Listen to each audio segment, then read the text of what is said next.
Bonjour et bienvenue dans Zone Critique. Pour celles et ceux qui nous découvriraient, on est une association, la Belle Jeunesse, qui a été imaginée et créée par des jeunes de 18 à 27 ans qui sont issus en grande partie de l'option théâtre du lycée Blaise Cendrars à Sevran dans le 93.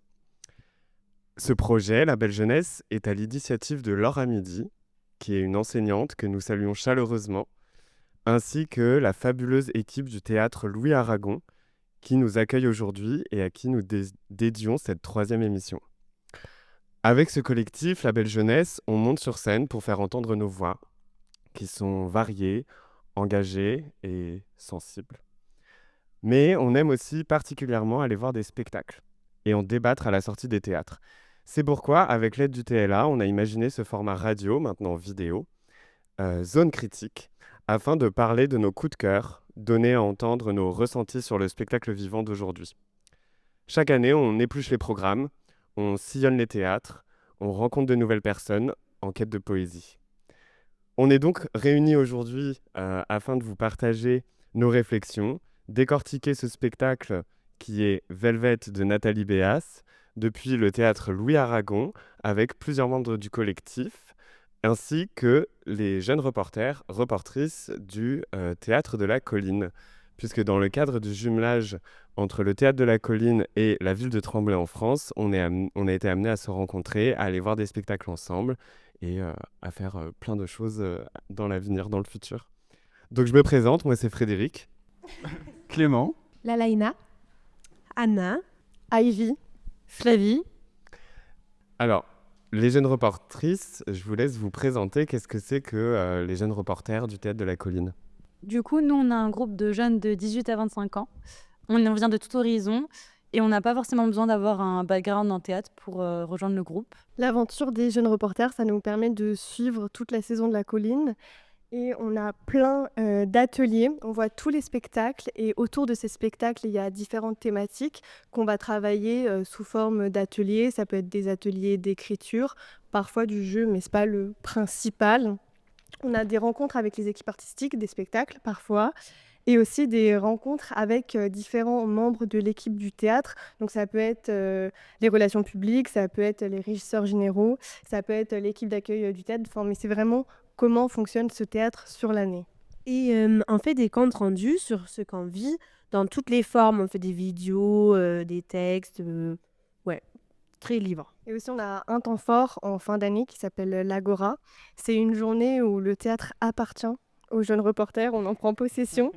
On prend possession de la scène et il y a 4-5 sujets qui sont présentés. Donc, c'est des sujets choisis et préparés qui vont nous tenir à cœur et qu'on va présenter de manière très libre.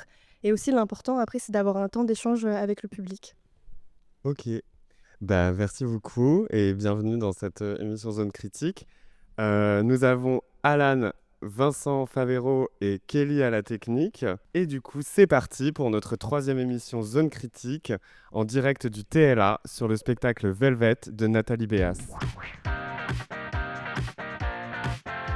Alors, pour commencer, est-ce qu'on pourrait présenter Nathalie Béas, qui a été artiste associée d'ailleurs au TLA à la saison 2013-2014, puisqu'elle elle a présenté toutes ses créations au Théâtre Louis Aragon. Donc c'est pour ça aussi que ça fait sens qu'elle revienne avec Velvet et qu'on discute ensemble d'elle. Est-ce qu'il y a quelqu'un qui aurait envie de présenter Nathalie Béas ? Ouais. Du coup, Nathalie Béas, c'est une metteuse en scène qui est formée à la fois à l'art plastique et à l'art théâtral. Elle a fondé sa compagnie en 1999 et dans ses performances, elle a à la fois du théâtre, de la danse et des arts visuels. C'est un mix de tout ça. Elle fait pas mal d'écriture de plateau. Elle a notamment créé des spectacles dans des environnements urbains et naturels. Elle fait pas que ça dans des théâtres. Et aussi, elle travaille pas forcément que avec des professionnels. Elle travaille aussi notamment avec des adolescents psychotiques, des détenus et des amateurs. Elle est revenue au TLA cette année avec son dernier spectacle Velvet. Et quelqu'un peut nous en dire quelques mots ? Du coup, la pièce, elle a été imaginée à partir d'un livre sur Whistler. C'est un peintre du 19e siècle. La metteuse en scène est tombée sur une peinture avec une femme debout sur une peau de bête. Et en fait, ça l'a beaucoup inspirée. Et on le voit notamment dans le spectacle à partir d'un tableau où les acteurs et les actrices sont entourés d'animaux empaillés, en fait. Donc, il y a vraiment une inspiration picturale très importante. Elle a beaucoup voulu, dans ce spectacle, aborder le thème de l'invisible. Et du coup, dans la pièce, on voit des humains, mais c'est pas la place centrale, en fait, l'humain. C'est plus les objets, les décors qui ont une place presque plus importante que l'humain, quoi. Pour citer des mots de Nathalie Béas sur son travail, elle dit que elle fait comme si le plateau et les éléments de décor voulaient nous raconter quelque chose, comme si l'absence s'incarnait, que le théâtre lui-même nous parlait. Waouh. Et comme tu l'as dit, Lala, elle a été inspirée par des tableaux. Donc, je pense qu'on est toutes et tous d'accord pour dire que la première chose qui nous a marqué dans ce spectacle, c'est sa dimension picturale, très forte. Qu'est-ce que vous en pensez? Qu'est-ce que vous en avez à dire sur cette dimension picturale? Moi, je trouve déjà que la première scène, elle est super forte parce qu'on découvre le spectacle avec tous ces rideaux. Enfin, la scénographie, elle est quand même assez imposante. Et la première chose qu'on voit, c'est une petite tête, enfin, la tête de la comédienne, hein, qui, qui, qui sort de ça. Et je trouve que du coup, ça nous annonce direct un peu les règles du jeu. Enfin, je trouve que ça te met dans une écoute particulière où l'image, la première image, elle est tellement forte que tu sais que, ok, là, on va jouer à un jeu où ça va être un peu absurde, c'est un peu bizarre, mais tu suis la vague. Enfin, moi, j'ai suivi la vague de l'absurde. Oui, moi, j'avais vraiment l'impression d'être dans une musée qui est animée, un peu interactif. Et je trouvais ça aussi extrêmement beau qu'il y avait plusieurs niveaux de la scène qui étaient un peu dévoilés au long de spectacle. Au début, on voyait que le rideau pendant super longtemps. Et après, le rideau, il s'ouvert. Et après, il y avait plusieurs niveaux. Et du coup, c'était vraiment comme on entrait de plus en plus profondément dans cette musée un peu absurde et aussi dans l'intérieur de cette scène, de ces tableaux. Et du coup, il n'y avait pas de fil conducteur à l'histoire, enfin dans la narration en tout cas de la pièce. Et je trouvais ça assez déroutant et intéressant parce que du coup, il fallait vraiment qu'on lâche prise et juste on voyait un tableau en mouvement. Et c'était assez perturbant et intéressant. Mais justement aussi, je voulais parler de la musique parce que je trouve que ça rentre vachement en compte dans cette espèce de... On a l'impression d'assister à une installation, quoi. Et je trouve que la musique, elle avait un truc hyper monotone, en fait. Il y avait un tempo qui était un peu le même tout du long. Et moi, j'avais l'impression que ça nous permettait d'entrer dans une temporalité très au ralenti et qui, en fait, nous obligeait à prendre le temps de regarder les tableaux et à contempler ce qu'on n'aurait pas fait si on était au musée et qu'on passait juste devant un tableau comme ça sans vraiment regarder, quoi. C'est vrai qu'il y avait une dimension très contemplative avec cette musique, ce tempo dont tu parles. Moi, personnellement, j'ai eu un peu du mal à rentrer dans ce tempo. Je Ouais. me suis un peu... il y avait un truc un peu d'ennui. On en a un peu discuté tout à l'heure en off.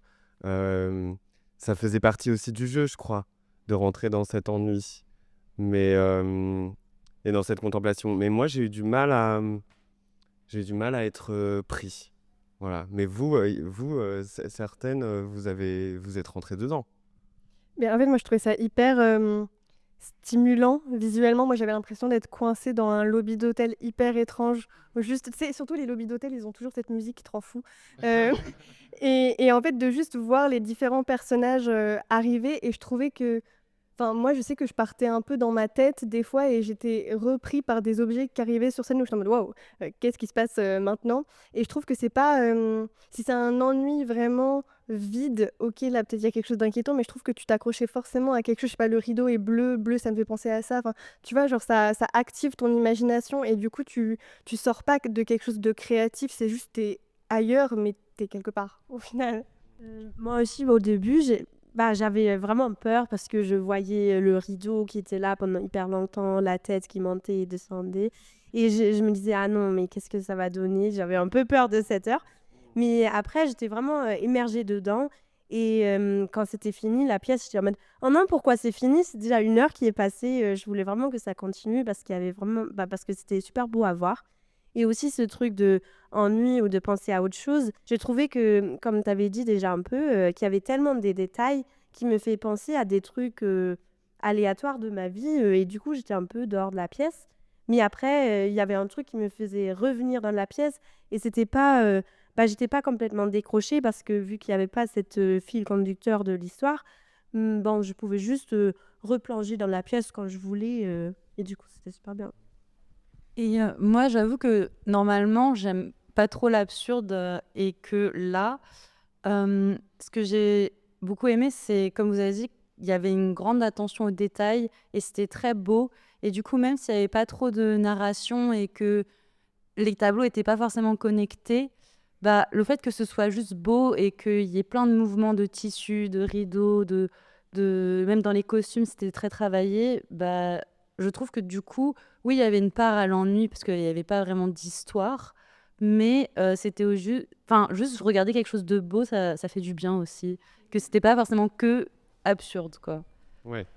C'est vrai que j'exagère peut-être un peu quand je dis que je me suis ennuyé. Je me suis pas ennuyé tout du long non plus, mais c'est vrai que on a l'habitude au théâtre d'avoir de la parole, de l'action. Flavie, tu voulais nous parler de ça, de la parole, la place de la parole dans ce spectacle. C'est plutôt sur le fait qu'il n'y ait pas trop de paroles. Je trouvais que c'était intéressant parce que soit c'était dans une langue étrangère comme l'italien, soit c'était des espèces de nomatopées où les acteurs se parlaient entre eux, mais pas avec des vraies phrases. Et je trouvais ça hyper intéressant parce que du coup, tu t'accordes beaucoup plus d'intérêt au jeu et tu es beaucoup plus connecté aux émotions des acteurs, du coup, parce que justement, tu peux te raccrocher qu'à leurs émotions et à leur jeu et à rien d'autre.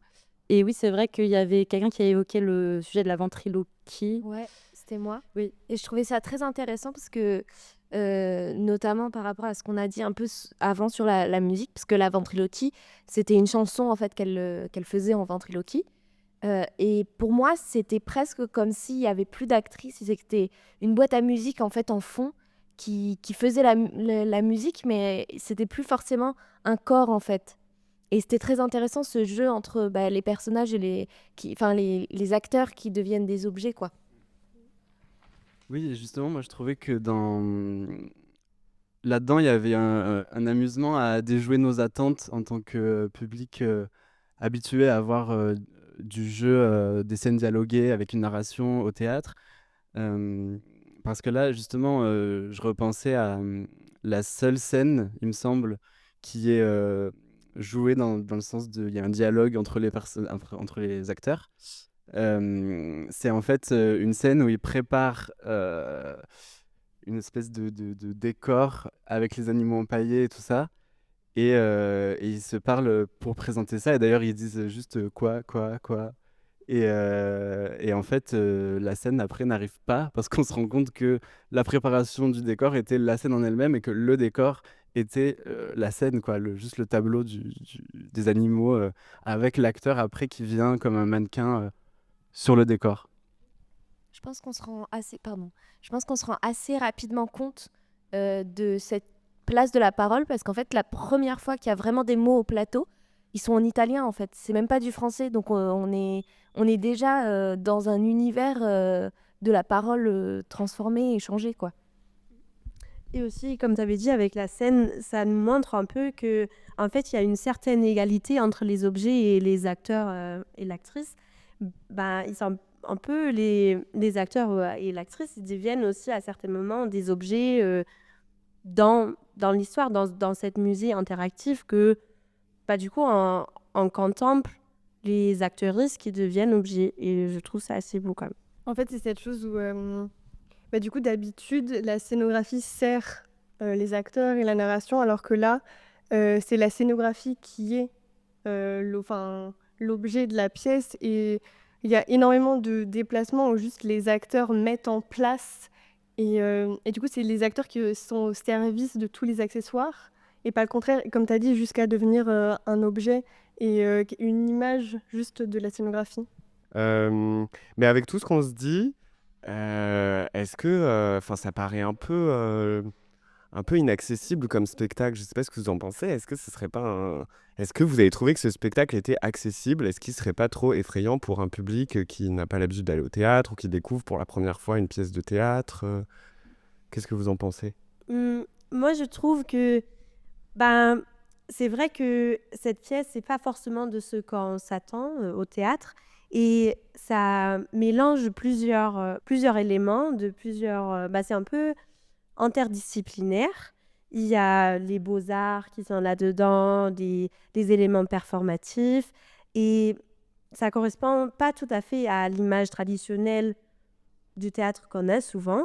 Et vu aussi qu'il n'y a pas vraiment cette histoire, ça, ça peut être effrayant. Et pour moi aussi, au début, j'étais un peu, oh waouh, qu'est-ce que ça va donner? Parce que j'ai l'impression aussi, surtout dans ce dernier temps, j'avais vu beaucoup des spectacles qui étaient super absurdes, qui n'avaient pas vraiment de l'histoire, mais j'arrivais pas vraiment à accrocher. Et j'avais l'impression que c'était vraiment fait pour un public très, très spécifique qui va tout le temps au théâtre. Mais j'avais pas l'impression que c'était comme ça avec cette pièce, parce que on avait quand même cette dimension de beauté, de sublime, et même si on n'accrochait pas vraiment, on pourrait quand même, ça rapportait quand même quelque chose, parce que au moins c'était beau à voir, et je trouve qu'il y a quand même eu beaucoup des détails, beaucoup des éléments qui te poussaient à penser ou à réfléchir. Et du coup, je trouvais que il fallait peut-être se lâcher un peu et aussi se ouvrir à cette sorte de théâtre. Mais si on était ouvert, ça allait quand même, et c'était assez accessible. Oui, c'est un théâtre en fait qui vient stimuler beaucoup notre imaginaire, j'ai trouvé. Qui, à partir du moment où on s'ouvre à ces détails, à cette beauté, à tous ces objets, toutes ces scénettes qui nous sont présentées, ces tableaux, on voyage un peu aussi nous-mêmes, on projette des choses et notre imaginaire travaille, quoi. Donc c'est vrai que finalement, ça peut parler à un large public, quoi. Ça peut transporter beaucoup de monde, je pense.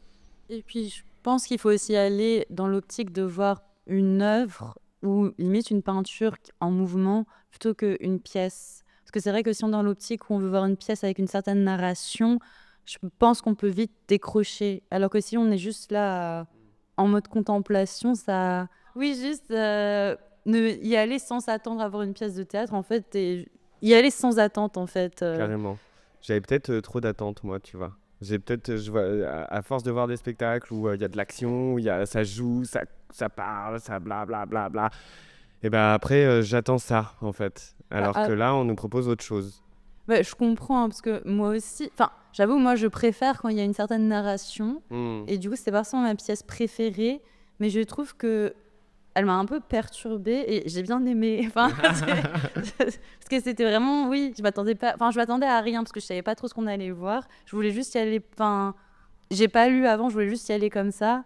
Et oui, je trouve que ça m'a fait un peu changer ma perception de ce qu'était le théâtre au final. Ouais. Et voilà. Et je trouve que ça fait partie du jeu aussi. Enfin, quand tu mets en scène une pièce comme ça, je m'imagine que c'est un tel parti pris que tu peux pas t'attendre à que tout le monde accroche. Mais je trouve que... Enfin, moi, j'ai adoré cette pièce.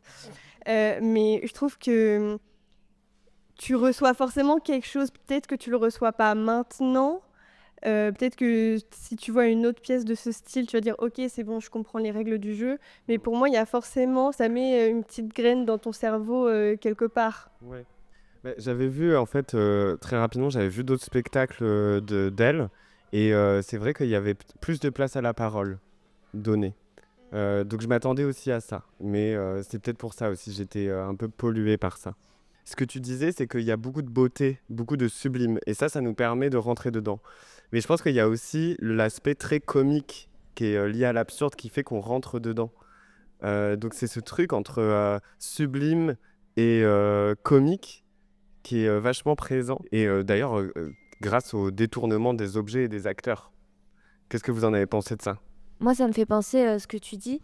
Au départ, les premiers mots donc, qu'on entend, c'est en italien. Et pendant toute cette partie, l'acteur, il parle en italien. C'est sur le grand rideau rose, il est devant, il ressort vachement bien. Et puis, il y a petit à petit, il y a de la fumée qui apparaît au-dessus de sa tête. Et en fait, il y avait un truc où c'était splendide et en même temps, c'était super drôle.